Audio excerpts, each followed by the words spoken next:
सोचो, एक ऐसी जगह जहां दुनिया भर से छात्र आते थे, जहां पढ़ाई सिर्फ किताबों तक सीमित नहीं थी, वहां विचार बनते थे, बहसें होती थीं और ज्ञान एक लिविंग कल्चर था। ये था नालंदा विश्वविद्यालय, अपने समय का एक ग्लोबल नॉलेज हब।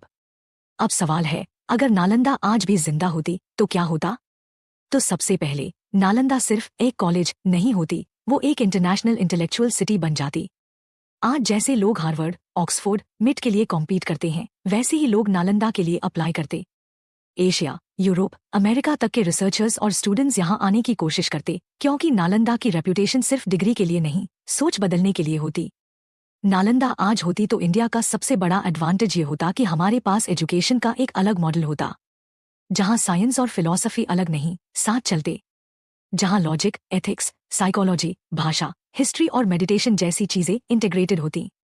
आज हम एआई, मेंटल हेल्थ और एथिक्स जैसी चीजों पर ग्लोबल डिबेट करते हैं। अगर नालंदा की परंपरा कंटिन्यूअस रहती, तो इंडिया इन डिबेट्स में सिर्फ फॉलोअर नहीं, ट्रेंड सेटर होता।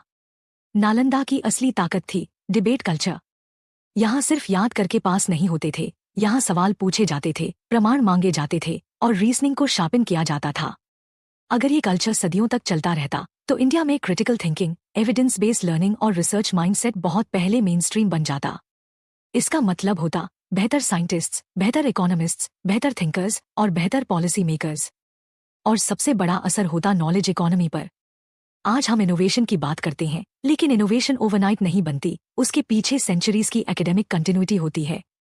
अगर नालंदा अनइंटरप्टेड रहती, तो लाइब्रेरीज, जर्नल्स, रिसर्च स्कूल्स और स्कॉलरशिप की चेन कभी टूटती नहीं। इंडिया का रिसर्च इकोसिस्टम बहुत पहले मैच्योर हो जाता और संभव है कि टेक्नोलॉजी, मेडिसिन और एजुकेशन में इंडिया का ग्लोबल लीडरशिप बहुत पहले शुरू हो जाता। फिर आता सॉफ्ट पावर। आज दुनिया में पावर सिर्फ मिलिट्री या मनी नहीं है, आइडियाज भी पावर हैं। नालंदा अलाइव होती तो इंडिया की पहचान सिर्फ एक मार्केट की नहीं, एक आइडिया लीडर की होती। दुनिया इंडिया को उस जगह के रूप में देखती जहां नॉलेज, एथिक्स और ह्यूमैनिटी साथ चलती है। और सबसे इंटरेस्टिंग बात यह है कि नालंदा आज भी जिंदा होती तो वो सिर्फ पुरानी नहीं होती, वो मॉडर्न होती, डिजिटल आर्काइव्स, ग्लोबल कोलैबोरेशंस, नए डिसिप्लिन्स।